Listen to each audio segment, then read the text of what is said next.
Hello and welcome to another V88 video. In this session, our CTO Mark is going to talk about glide statuses, and we've put together 6 examples ranging from sort of basic level all the way up to high level status management within glide. And what we're going to show you is how we use a status table to carry out and manage all logic and permissions and statistics from a singular status table. And we're going to show some of our own techniques that we've used for customers all over the world. And I really hope you enjoy this one, because a lot of people ask questions about glide statuses and kind of the best way to handle it. And this is what we believe to be the best way. If you like this type of content, please let us know in the comments what kind of educational pieces you'd like to see around glide. And of course, give it a like and subscribe if you'd like to see more. We're going to be coming out with a lot of glide related content in the coming months. So enjoy. Hey, so today we're going to be having a look at statuses in glide. And by statuses, I mean when you have an entity in your glide solution that moves through a life cycle of some form. So an example might be a task that starts off as being live, and then it becomes completed, and then it becomes archived. Lots of different examples. You know, something in an approval system, for example, might start off as being draft, then it might be submitted, then it might be approved or rejected. And there are a number of different ways of handling that type of scenario. But at V88, we tend to focus on this particular approach that I'm going to show you that we really, really like. And what I'm going to try and do is build it up over the process of 6 examples to show you what I mean. So for our simple example today, we're going to have some projects. And I have got a table of projects here, my V1 projects, and they have a name and they have a status. Okay, and that status comes from the simple V1 statuses table. So very basic stuff. Here's my projects here. And when I add a project like this, I give it a name, project G, I pick a status, live maybe, I submit it. I have my project and my status. So in this really simple example, all I'm doing is using a choice component here to pick a status from the statuses table.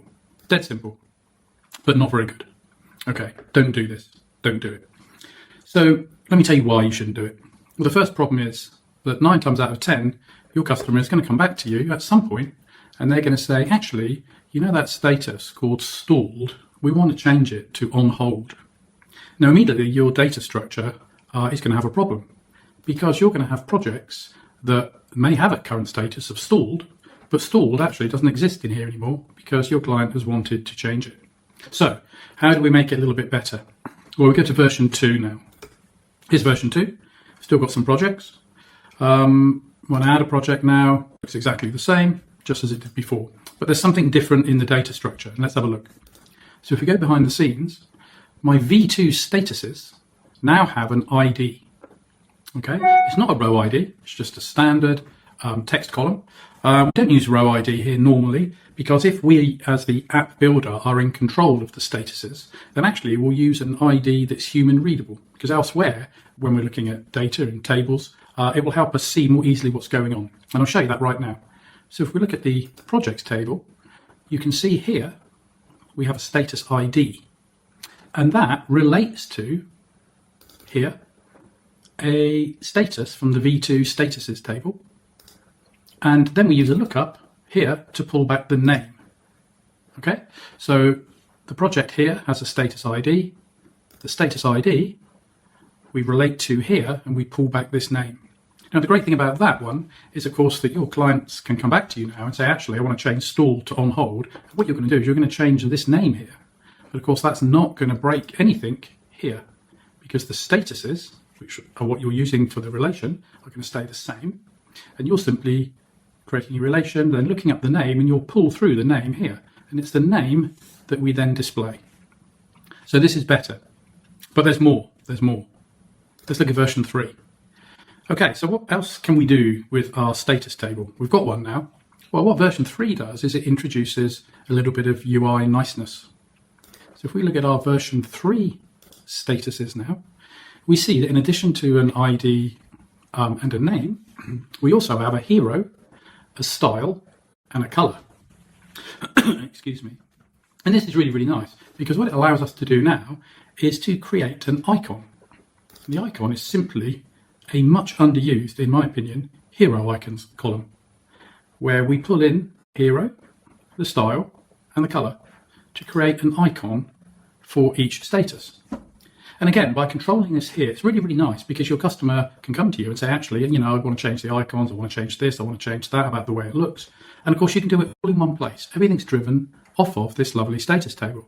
So now our V3 projects table has the same status ID in relation. It's pulling out the name, but it's also pulling back the icon. And now we can use the icon in our display. So it starts to add a little bit of panache, if you like, to the UI. But the key thing is we haven't calculated any of this in the project table, still all controlled by the status table. Okay, so let's ramp it up another level now. What else can we do? Okay, centralization of logic. What does that mean? Well, let's look at statuses version 4. So in this version, we've now added a couple of flags to the status table. This flag says whether the status can be selected at the point you add a project, i.e. is it a valid starting status? And this flag says whether this status, projects with this status, can be updated. So essentially what we're saying here is when you add a new project, you can only select draft and live as the possible statuses. And you can only update projects that are in draft, live or stalled. Because these three down here, handing over, complete and archived, you can't update them. Now whether that reflects the real world or not would depend on your particular scenario. However, that's how I'm modelling it for this example. So back in the projects table, our status relation, we had the name, we had the icon, but now we also pull through the can add and the can update flags.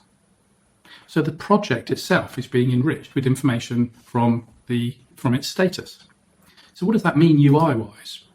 Well, what it means, for example, is that when we add a project, the choice component here can be filtered to say only show the statuses where can add is checked. So this lets us control from the status table which statuses a user can select for a new project. And similarly, when I move my mouse over here, you'll see that we can update some of these projects, but only some of them. Okay, so we can update this one, but not these ones. So why is that? Well, that again is because we're using one of the flags from the status. If we have a quick look at that one now. So in the on update in here, so what we can see is the action that shows the edit screen. It requires that status can update is checked. So unless the project is in a current status where it can be updated, then this won't show.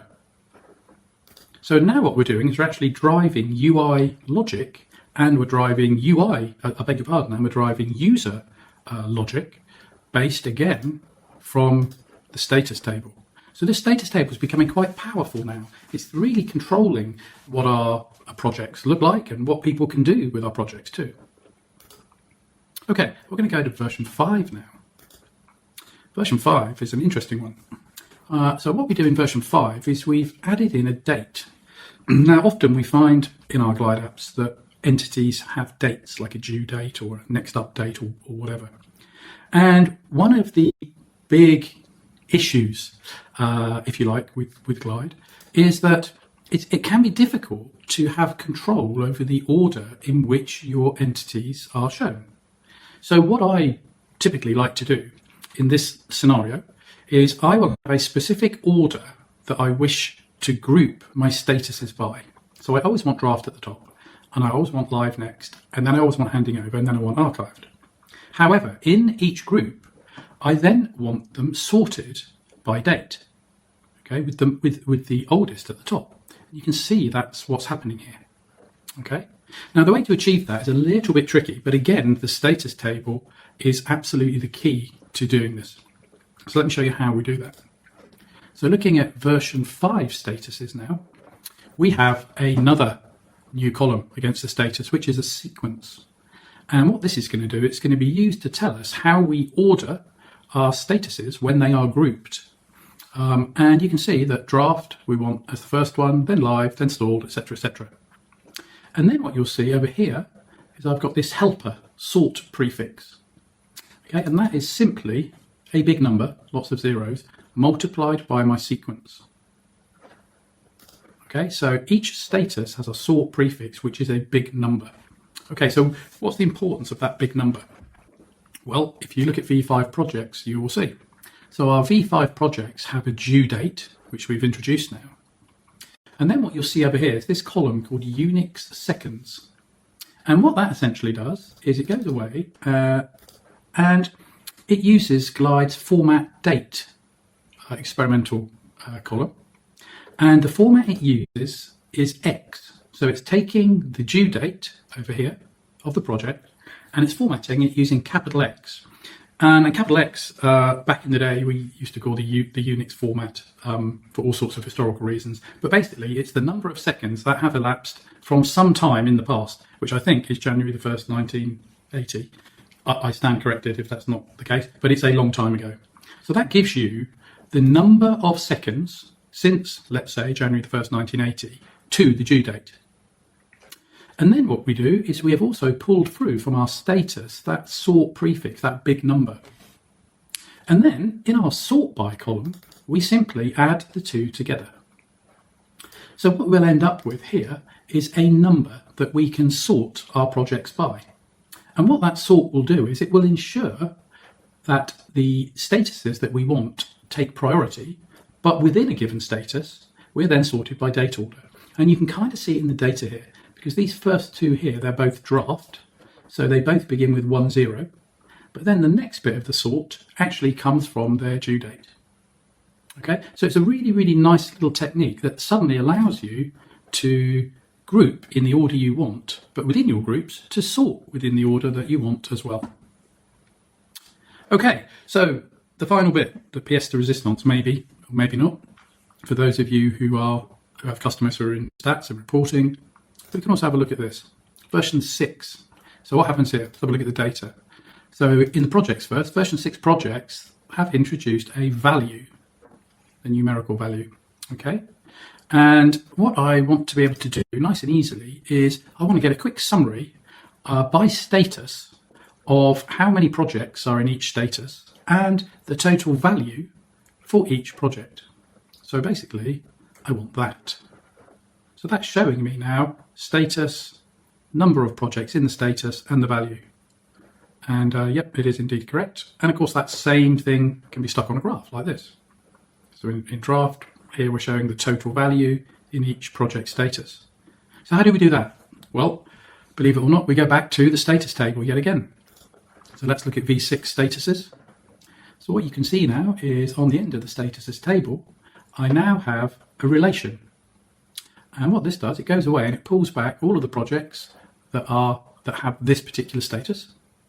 That means I can count them, and it also means I can sum over the value.